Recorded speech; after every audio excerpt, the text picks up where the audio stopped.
Obrigado mais uma vez por estar aqui nessa casa maravilhosa, diante de tantos amigos especiais, tá?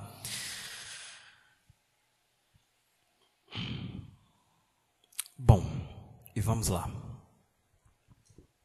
No início da era cristã, ou melhor dizendo, do cristianismo, vivia em Jerusalém um homem que tornou-se conhecido pela sua forma, pela sapiência, pelo conhecimento adquirido, pela maneira com a qual tratava os demais. E era doutor da lei e atuava nos tribunais judaicos da época. Ele era fariseu e tornou-se mais conhecido ainda porque através dele, Pedro e alguns outros discípulos de Jesus foram livres da prisão. Seu nome era Gamaliel. E nós podemos encontrar esses fatos, essas histórias narradas já no Novo Testamento, nos Atos dos Apóstolos, capítulo 5, versículos de 34 a 39. Gamaliel, como eu falei antes, era doutor da lei, e lhe aparece um jovem muito promissor naquela época, do qual Gamaliel passa a educá-lo dentro dos costumes rigorosos do farisaísmo, do regime fariseu. Esse jovem, nascido em Tarso, na cidade de Cilícia, pertencente à tribo Benjamim, antigamente, melhor dizendo, região da Turquia. Seu nome, Saulo. Em razão de ter nascido numa região chamada Tarso, tornou-se a ser conhecido como Saulo de Tarso. E Saulo, também muito inteligente, começou a adquirir todos os conceitos, as ideologias ligadas ao povo fariseu.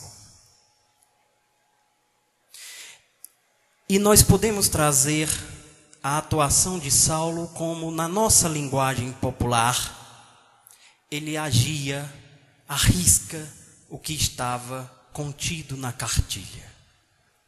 Diferentemente de seu mestre, professor Gamaliel, também conhecido pela pacificidade, pela benevolência, Saulo não era tolerante. A chegar ao ponto de não aceitar as mensagens de Jesus. E não aceitando as mensagens de Jesus, também não aceitava seus seguidores. Saulo torna-se conhecido a partir de então por seguir aqueles que seguiam Jesus. De tal maneira a ter participado de maneira conivente com a prisão e morte de um daqueles que se tornaria um mártir do cristianismo, Estevão. Não satisfeito com as suas atitudes de perseguição àqueles que seguiam a mensagem do Mestre Jesus, diante de todos os acontecimentos existentes em Jerusalém, Saulo solicita, através de cartas, aos sacerdotes das sinagogas que pudesse se dirigir a Damasco, para que lá chegando também pudesse aprisionar os que lá aderiram às mensagens de Jesus, tornando-se uma espécie de inquisidor do cristianismo, um perseguidor voraz.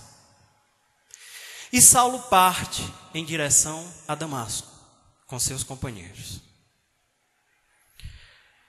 E ao se aproximar da cidade de Damasco, um forte clarão, uma luz intensa, muito forte, é dirigida a Saulo e seus companheiros. O clarão foi tão forte, a luz foi tão intensa, que eles caíram. Os demais levantaram-se rapidamente, menos Saulo.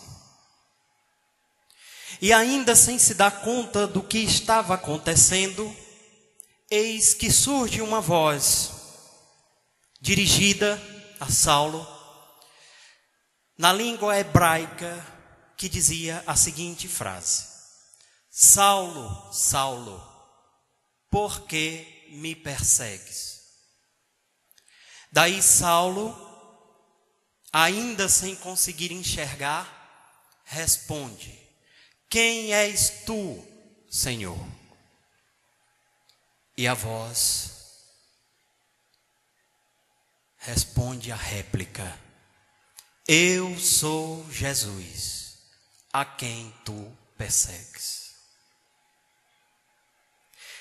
Imediatamente, Saulo, tomado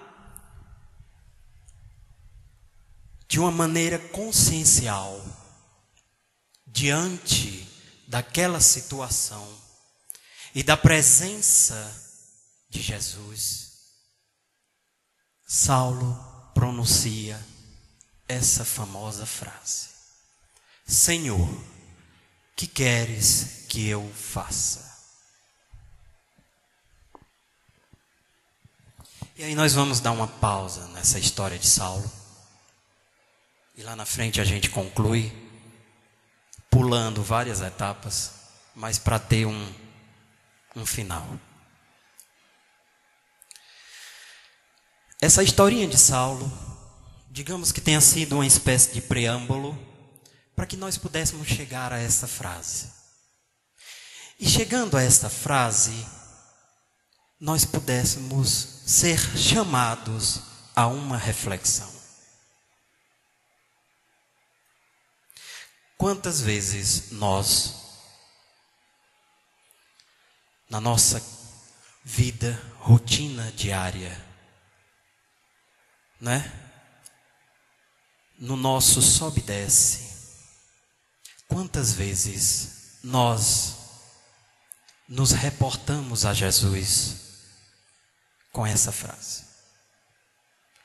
Quantas vezes nós nos dirigimos a Jesus perguntando na nossa intimidade: Senhor, o que queres que eu faça? Porque assim como Saulo, todos nós temos um compromisso.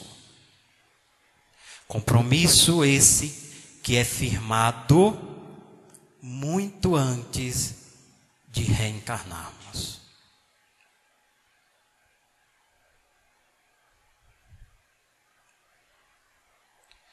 E às vezes nós estamos numa vida tão corrida, esquecemos de tomar café em casa, às vezes esquecemos de nos alimentar, esquecemos de orar. Preocupados com uma roupa que vai vestir, com o término do estudo, do trabalho, preocupado em adquirir algo, mas poucas vezes nos preocupamos em nos dirigir a Cristo e a Deus de sentimento puro, através da frase de Salmo. E aí você pode parar um pouco, porque para pensar não precisa de muito. Eu tenho certeza que cada um de nós, eu estou falando, meu pensamento está formalizado, vocês estão ouvindo. Então, à medida que eu peço que nós façamos uma reflexão, é bem provável que vocês já tenham pensado nisso. Se nós, cada um de nós, estivesse na nossa individualidade, como o Cabeto mencionou aqui na prece inicial, sugerido por Jesus, quando a gente se reserva um pouco para entrar em contato com a espiritualidade maior, se nós tivéssemos a oportunidade de fazer essa frase a Jesus, o que vocês acham que Jesus nos responderia? Aqui não é o programa do Luciano Huck, não, quem quer ser milionário, mas essa pergunta é de 1 milhão, viu?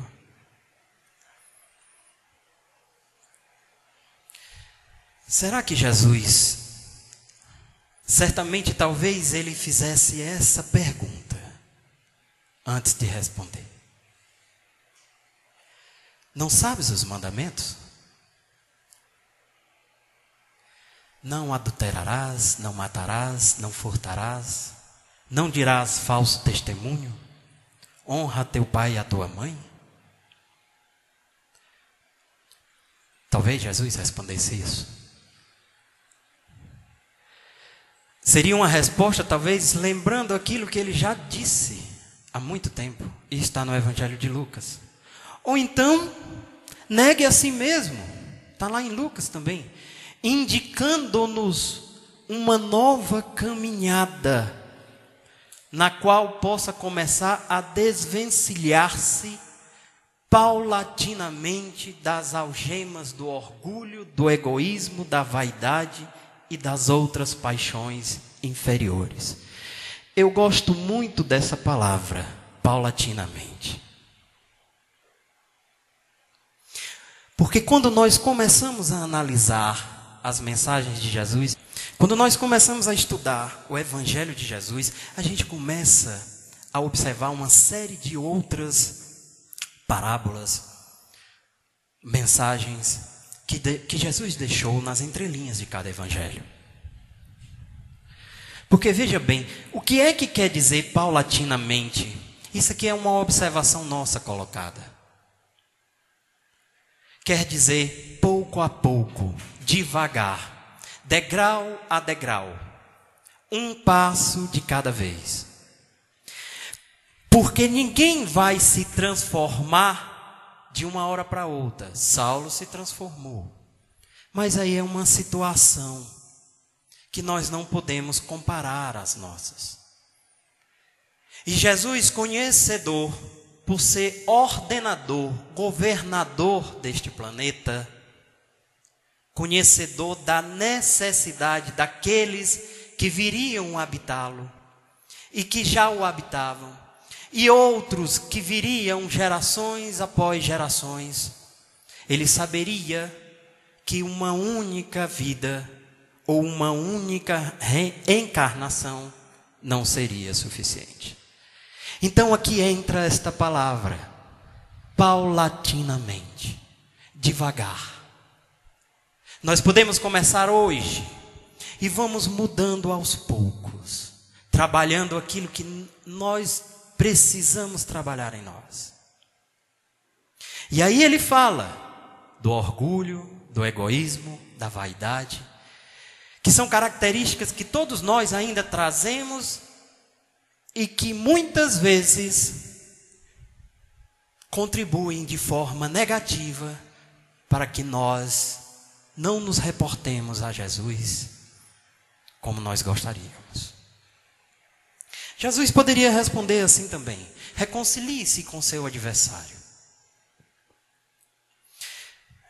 Não é fácil.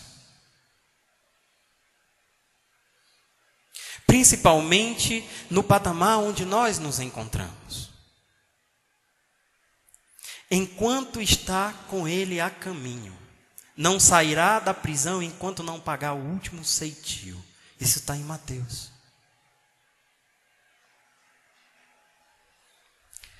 Porque nós começamos a perceber a necessidade da convivência, principalmente com aquelas pessoas que são desafetos para nós. Saulo perseguia os cristãos. E aí começa a perceber que ao invés de perseguir, deve conciliar-se, deve aceitar, deve ir além, perdoar. E todas as vezes que a gente faz um evangelho, ou que a gente faz um estudo da codificação, ou que a gente dá uma palestra, é importante que a gente venha pegando determinados tópicos e ao mesmo tempo ir fazendo uma reflexão. Porque veja como é difícil encontrar a paz. Porque muitas vezes requer sacrifício e esforço para vencer algo que ainda está enraizado dentro de nós: o orgulho. E por orgulho, eu não me permito, porque quem tem que vir até mim é aquela pessoa que me causou o mal. Então vamos lá. Ele nos alerta sobre a valorização de uma encarnação terrena. Porque sim, todos nós que aqui estamos encarnados, é uma oportunidade que nos foi dada. E eu vejo nos grupos espíritas, nos WhatsApps da vida, e eu participo de vários grupos. E aqui agradeço ao Herbert o convite de fazer parte do grupo da Casa de Oração. Eu acredito que vocês também devam fazer parte. Como faço parte de outros grupos daqui de Canindé, de Santa Quitéria, de Fortaleza, da Federação. E diariamente são postadas diversas mensagens de autoestima, de motivação, de paz, de perdão. Como se fosse um insight, uma luz, que talvez lhe ajude a não desvalorizar essa oportunidade. Porque todos os dias, quando amanhecemos, quando acordamos, é importante agradecer. Porque nós estamos tendo mais um dia, mais uma oportunidade para fazer aquilo que Jesus gostaria que nós fizéssemos. Olha, onde todos os esforços devem ser empregados diante da provação ou da expiação, para que a vitória seja alcançada e possa você libertar-se da pena da tortura do remorso, que na dimensão espiritual consome com tanta intensidade que parece nunca mais se extinguir e emblematicamente apontado no Evangelho como fogo eterno. A sua consciência lhe cobra tanto pelas oportunidades desperdiçadas, pelas vezes que você teve a oportunidade de reconciliar-se, de oferecer o perdão, de oferecer ajuda, de ser brando. Bem-aventurados os brandos e pacíficos, está lá no Evangelho. Amai os vossos inimigos, também está lá no Evangelho. Então aqui nada é inventado. Todas as mensagens estão contidas no Evangelho de Jesus. E aí a gente evita muito sofrimento quando nós despertamos para o bem que nós podemos e devemos fazer. Eu estou adorando isso aqui, Herbert. Obrigado. Viu? Olha aí o que eu falei. está no Evangelho de João, o evangelista, talvez aquele que mais se aproximou de Jesus. Necessário é nascer de novo. A obrigatoriedade do regresso ao mundo de carne, onde terá a oportunidade do crescimento espiritual, despertando potencialidades, auferindo aptidões e tendo a chance de resgatar o último ceitil saindo da prisão. Existem alguns temas, algumas colocações, termos como esse, prisão. É como se a gente tivesse aprisionado alguma coisa. E nós, como espíritos, estamos aqui encarnados. Estamos presos aonde? Aonde, gente? No nosso corpo aqui, ó. Não é? Nós temos muito mais potencialidades fora do corpo do que propriamente nele. Porque o desenvolvimento das nossas potencialidades advém do Espírito. As habilidades, os talentos, os conhecimentos, as emoções, os sentimentos, são todos atributos do Espírito. E é necessário nascer de novo. Porque somente através da misericórdia divina, que transformou-se numa lei chamada reencarnação, nós podemos ir refazendo aquilo que nós devemos ajustar. Quando a gente fala em reencarnação, às vezes a gente bate numa tecla sempre dizendo que a reencarnação é porque a gente reencarna para resgatar, ajustar os débitos do passado.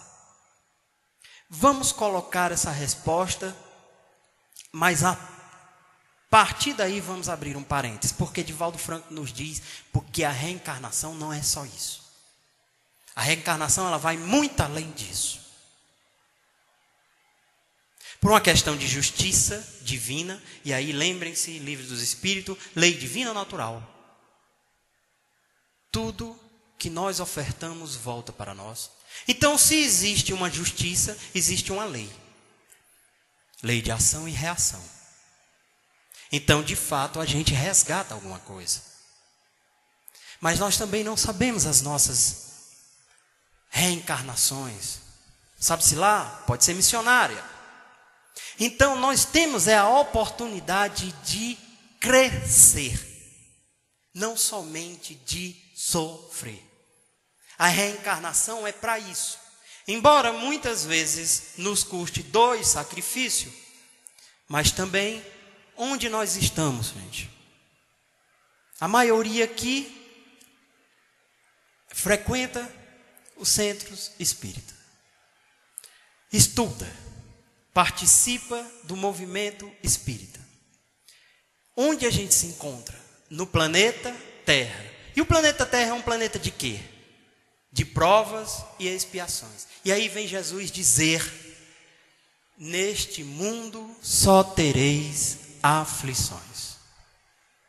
Então que nós saibamos aproveitar na mensagem de Lucas e que nós tenhamos a consciência de que enquanto encarnados nós estamos, o nosso papel ele é muito mais significante e muito mais importante do que a mídia nos coloca, do que aquilo que a gente vivencia, dos conceitos, das gerações passadas, da tecnologia que aí está. A nossa responsabilidade enquanto encarnados, ela vai além. Porque a principal responsabilidade que nós temos enquanto encarnados é amar. Então nós devemos buscar todas as condições e os meios necessários para que nós amemos. Exemplos nós temos aos montes. E interessante que, nossa, mas eu não sou um Francisco de Assis. Mas Jesus mesmo nos disse: vós sois deuses. Tudo que eu posso, vós também podeis. Vós sois a luz do mundo. Poxa, se Jesus disse isso para a gente, onde está a nossa fé e a nossa confiança? E o que é que nos impede de despertar para isso? Porque nós não precisamos nos doarmos de tal forma como Jesus, mesmo porque também não temos essa condição ainda, de tal forma como Francisco de Assis, porque também não estamos nessa condição, de tal forma como Bezerra de Menezes, de tal forma como Madre Teresa, enfim, e tantos outros anonimatos também que estão aí mundo afora. Mas nós temos a possibilidade de fazer algo. Porque quando nós abrimos os nossos braços, nós criamos o que, gente? Quem estudou geometria sabe. Um ângulo de ação. E onde é que nós podemos agir ou começar a agir? Na nossa casa. É lá que nós encontramos os primeiros desafios. Bom, o Cristo nos lembra a respeito da liberdade desfrutada pela criatura divina, o livre-arbítrio. Todos nós os temos. E quando nós atingimos a idade adulta, parece que ele vem com mais força. Porque aí o que é que às vezes passa na nossa cabeça? Eu agora sou dono de mim e eu faço o que me der na telha. É ou não é? Mas ele adverte. Porém, submetida a uma ordem legislativa cósmica, lei de causa e efeito, que nós falávamos aqui há pouco. O que comete erro é escravo do erro. Olhe que está curado, não erre mais, para não lhe suceder coisa pior. Não julgue para que não seja julgado.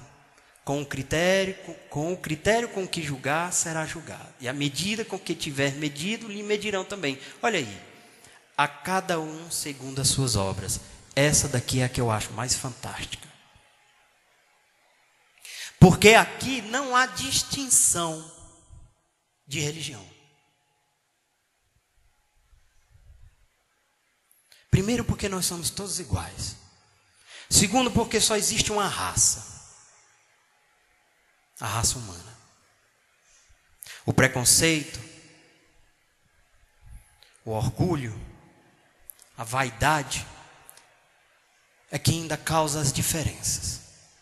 O egoísmo, tudo isso é que ainda causa diferença.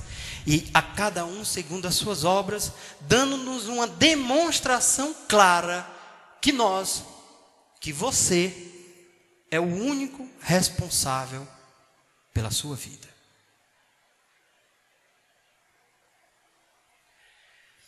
E aí, nós havíamos falado da pergunta, Senhor, o que queres que eu faça? E eu citei alguns exemplos aqui, se nós fizéssemos essa pergunta a Jesus, talvez Jesus nos respondesse isso, talvez, não sei. Mas, e se Jesus nos perguntasse, filho, o que queres que eu faça? O que é que você pediria a Jesus? Porque também está lá no Evangelho. Pedis e obtereis. Bateis e vos abrirá. Como é que nós nos encontramos para pedir algo a Jesus? Vamos para uma historinha. Quem não conhece a passagem do cego de Bartimeu, o cego de Jericó? Conta-nos Lucas que Jesus vinha caminhando e o cego mendigo, a observar através dos seus sentidos que algo se aproximava, que havia algo de diferente se aproximando dele. O murmurinho da multidão, as pessoas andando apressadamente para se aproximarem de Jesus, a atmosfera ao seu redor houvera se transformado. E daí ele pergunta a alguém que estava passando na rua: o que está havendo? O que está acontecendo? Porque esse princípio de confusão, as pessoas estão andando apressadas, falando. E eis que o homem lhe responde: está vindo aí Jesus, o Nazareno. E Jesus vinha caminhando na rua, se aproximando do cego, e ele começa a gritar: Senhor, Senhor. E as pessoas que estavam ao seu redor o repreendem, porque ele primeiro mendigo, olha o preconceito, depois cego, não queriam que ele atrapalhasse Jesus, não queriam que ele atrapalhasse a passagem de Jesus. E ele continuou insistindo e gritando cada vez mais alto. Jesus observa, para e vai ao encontro do cego. E aí Jesus faz essa pergunta: que queres tu que eu faça? E o cego de Bartimeu diz: eu quero ver, Senhor, que eu possa ver. Então aqui embaixo a gente colocou a cura e agora a gente coloca um ponto e vamos trazer uma outra reflexão sobre essa história.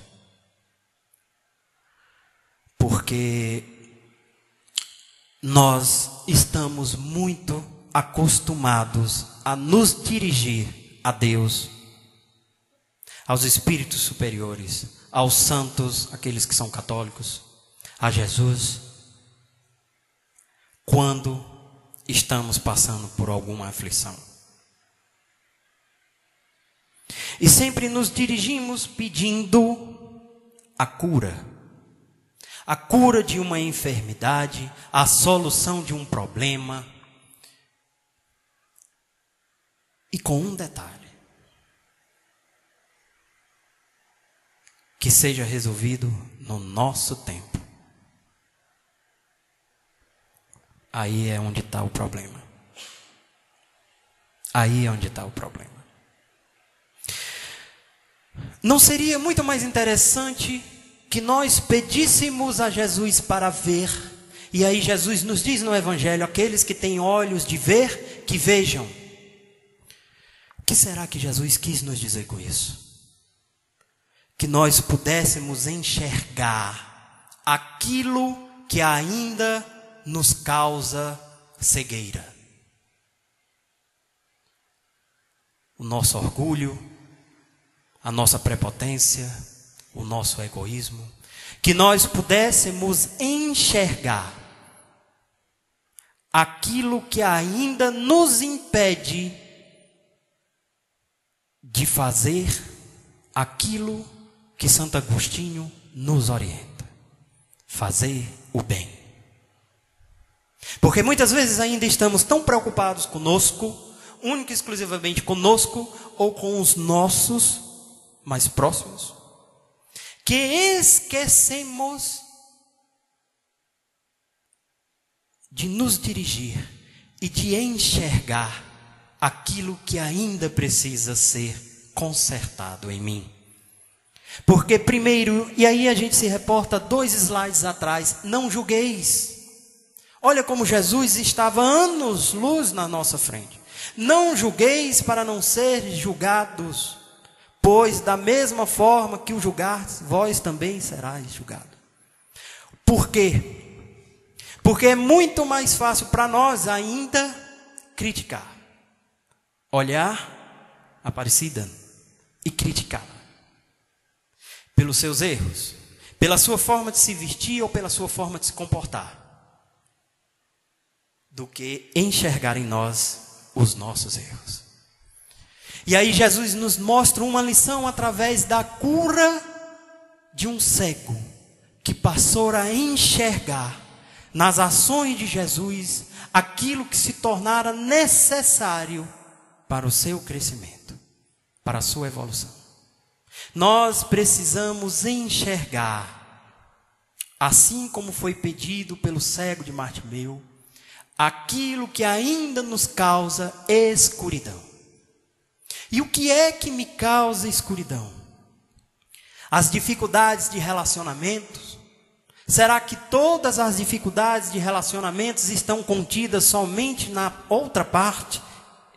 Será que eu não contribuo para isso também? As dificuldades no temperamento, no comportamento, no orgulho, quando a gente diz, comigo não, bateu, levou. Com quem você pensa que está falando? E às vezes a pessoa vem lhe contar uma história, uma aflição, um problema que está passando, ao invés de você ajudar, você diz, se fosse eu, tinha ido lá e tinha quebrado a cara de fulano. É isso que Jesus quer que nós enxerguemos. Que nós observemos como são as nossas atitudes. Porque Deus não nos quer deficientes em absolutamente nada. Deus não nos quer deficientes sem poder andar, sem poder enxergar, sem poder ouvir, sem poder falar. Não. Dando-nos uma demonstração também clara da responsabilidade que nós temos e das expiações e provas que nós passamos. E que tudo se transforma à medida em que nós nos conectamos com Deus. E como é que eu me conecto com Deus? Será que é somente quando eu sento para orar? Para fazer uma prece? Tá. Porque aqui no Centro Espírita foi me dito que a prece é uma ponte que nos liga, né? Mas também depende da prece. Não é toda e qualquer prece. Se for uma pressa e não uma prece, não liga nem para o outro lado da calçada. É importante saber disso. Nós nos conectamos com Deus quando nós exercitamos o Evangelho do Cristo. Exercitamos. Não basta somente ler. Não adianta ler todas as obras espíritas. Essa literatura riquíssima que nós temos. Não adianta. Se não colocarmos em prática. E aí não adianta, aqui é um recado que não é só para quem é espírita. Porque eu também sei que na plateia não tem somente espírita. Isso aqui é um recado que independe da religião.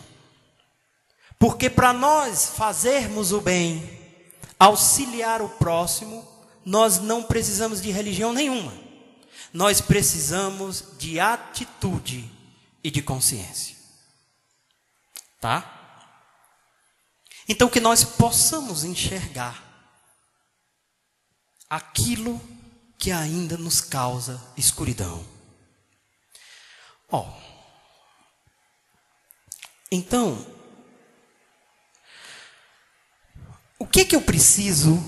Qual seria a sugestão para que eu comece a trabalhar o Evangelho em mim? Mudança de pensamento, novas atitudes. O pensamento é uma energia e o universo é movido por energia. Tá? E o pensamento é fruto do Espírito. Quando você pensa, você gera ondas magnéticas. E para a espiritualidade, essas ondas têm peso, têm cor, têm cheiro, têm tudo. Então nós atraímos para nós em conformidade com o nosso pensamento. É quase como um regente das nossas vidas. Por isso, aquela frase que eu acho muito bacana, tem um ditado popular que diz: diga-me com quem tu andas e eu direi quem tu és. Mas dentro do Espiritismo, vai além. Ele diz somente assim: diga-me no que tu pensas e eu te direi quem andas contigo. E nós devemos começar a mudar as nossas atitudes, reformulando os nossos pensamentos. Se eu tomo consciência da mensagem do Cristo, que é pautada na lei maior, na lei do amor, eu começo a entender que eu preciso amar. Se eu ainda não estou na condição de amar, é porque eu preciso trabalhar. Eu preciso trabalhar algo em mim. Porque para amar necessariamente, eu preciso perdoar. E se para mim ainda é algo muito difícil perdoar, que você comece a refletir sobre as mensagens de Jesus, sobre o que está contido no Evangelho. Porque eles vão lhe ajudar. O amparo espiritual de todos nós nunca deixamos de ter. Mas também, onde é que fica a nossa parte? Existe uma contrapartida aí. Deus nos ajuda. Jesus nos mostra o caminho. Os bons espíritos nos auxiliam. Mas, irmão, agora falta a sua parte. Porque não é só nós que temos que agir. Você também tem que fazer a sua parte. E o caminho? Por isso Jesus disse: eu sou o caminho. O Evangelho. Só existe uma forma de nós nos dirigirmos a Deus, é através do Evangelho de Jesus. Colocando-o em prática. Porque quando eu coloco o Evangelho em prática, eu modifico a minha vida. Eu entro em sintonia com o alto. Tudo passa a conspirar a meu favor. Às vezes nós damos importância a pequenas coisas, as coisas que nos irritam, e carregamos isso para o resto de uma vida, passa para outra vida, e não conseguimos nos livrar, porque não trabalhamos o pensamento no Evangelho do Cristo. Porque fazemos força em insistir naquilo que ainda me causa, aquilo que nós ainda não enxergamos, a luz. E daí sofremos na prisão, como foi passado no slide anterior. A prisão de ainda não enxergar a felicidade, a paz. Francisco nos dizia: Senhor, que eu seja instrumento da paz. Olha que coisa rica, que coisa bonita. Que eu seja instrumento da paz. Porque a paz que nós queremos, e hoje nós vivemos num mundo cada dia mais violento, começa em mim.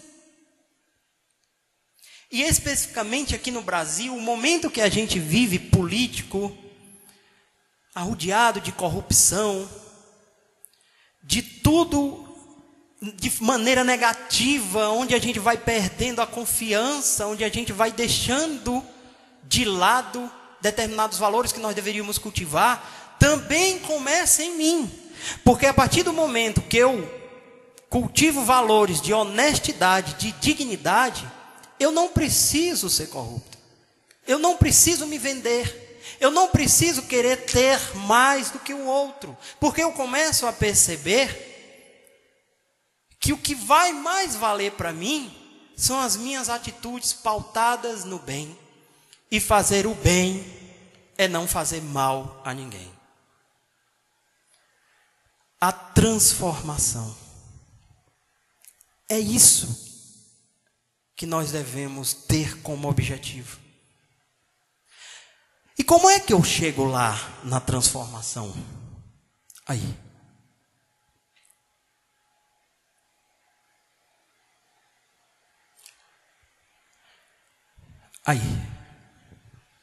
Fora da caridade não há salvação.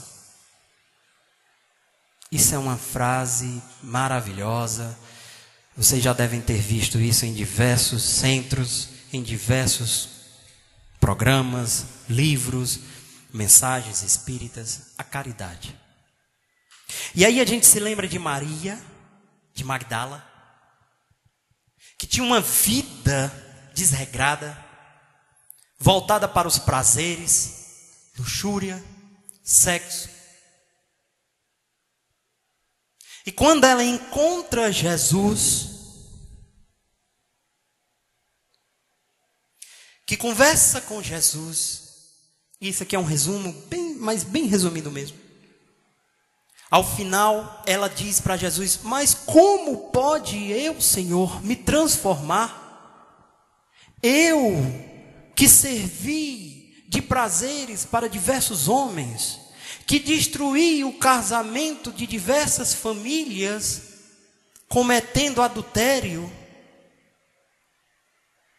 me entregando ao vício, à prostituição. Jesus vira-se para Madalena e diz: vás e não peque mais. A nossa transformação também passa pelo nosso reconhecimento. Porque é errando que se aprende. Então nós precisamos do erro. Bom seríamos se estivéssemos já numa condição que talvez não fosse mais necessário o erro. Mas ainda necessitamos do erro. Por isso que uma vida só não se faz necessário. Por isso que é paulatinamente. Porque nós precisamos ir tomando consciência dos erros que cometemos. Porque o que passou, passou. A ideia é não errar para frente. E aquela história de que, não, fulano não muda. Por que não? Por que não? Porque a ideia que nós temos de todas aquelas pessoas que passam por nós e que não bate com a gente, que nos causa uma antipatia, é a mesma de mais de 2000 anos. Qual é a imagem que nós temos de Judas?